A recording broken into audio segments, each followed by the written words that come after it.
ಯೋಗೇಶ್ ಅಂದ್ಬಿಟ್ಟು ನಾನಿಲ್ಲೇ ಕೊಡಕೆಪಾಳ್ಯ ಹತ್ರ ಮುಂದೆ ಬೆಂಗಳೂರಿಂದ. ನಾನು ಇಲ್ಲಿ ಬರ್ತಿರೋದು 4ನೇ ವಾರ. ಎಲ್ಲರೂ ಹೇಳ್ತಿದ್ರು ಈ ದೇವಸ್ಥಾನಕ್ಕೆ ಹೋದರೆ ಎಲ್ಲರೂ ಮನಃಶಾಂತಿ ನೆಮ್ಮದಿ ಇರುತ್ತೆ ಅಂತ. ಆಯಿತು ನೋಡೋಣ ನಾವು ಬರೋಣ ಅಂದ್ಬಿಟ್ಟು ಇಲ್ಲಿ ಬಂದ್ವಿ. 4ನೇ ವಾರ ಭಾಳ ಖುಷಿ ಆಯ್ತದೆ, ನೆಮ್ಮದಿ ಐತೆ. ಒಂದೊಂದು ಫ್ಯಾಕ್ಟ್ರಿ ಇತ್ತು, ಕೆಲಸನೇ ನಿಂತು ಹೋಗಿತ್ತು. ಇದು ಬಂದು ಹೋದ್ಮೇಲೆ ಕೆಲಸ ತುಂಬ ಚೆನ್ನಾಗಿರ್ತೈತೆ. ಅಂದರೆ ಇದು ಬಂದು ಹೋದ್ಮೇಲೆ ಕೆಲಸ ಖಂಡಿತ ಚೆನ್ನಾಗಿರುತ್ತೆ.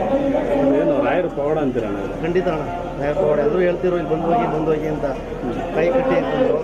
ಆಯಿತು 9ನೇ ವಾರ ಮೇಲೆ ಕೈ ಕಟ್ಟೋಣ ಅಂದ್ಬಿಟ್ಟು 4ನೇ ವಾರ ಇದು 3 ವಾರಕ್ಕೆ ನೆಮ್ಮದಿ ಸಿಕ್ಕೈತೆ ಅಣ್ಣ.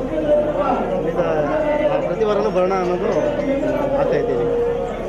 ಭಕ್ತಾದಿಗಳಿಗೆ ಏನು ಹೇಳ್ತೀರ? ಎಲ್ಲರೂ ಬರ್ಬೇಕಣ್ಣ, ಎಲ್ಲರೂ ಬಂದು ಮನಸ್ಸಲ್ಲಿ ಏನೈತೆ ಪೂಜೆ ಮಾಡಿಕೊಂಡು ದೇವನ ಕೈ ಕಟ್ಕೊಂಡು ಬಂದರೆ ಎಲ್ಲರೂ ಒಳ್ಳೇದಾಗುತ್ತೆ. ನಾನು ಕಣ್ಣಾರೆ ಕಂಡಿರೋದು ಅಂತ ನನಗೆ ಯಾರು ಹೇಳಿದ್ರು, ನಾನು ಕೇಳ್ತಿದ್ದು ನಂದಿರಲಿಲ್ಲ. ಇದು 4ನೇ ವಾರ ಅನುಭವ ಆಗಿರೋದು ಹೇಳ್ತಾ ಇದ್ದೆ. ಎಲ್ಲರೂ ಎಲ್ಲರೂ ಹೇಳ್ತಾ ಇರುತ್ತೆ ಬಂದು ರಾಯರು ನಂಬಿ, ರಾಯರು ಯಾವುದು ಯಾರು ಕೈ ಬಿಡೋಲ್ಲ.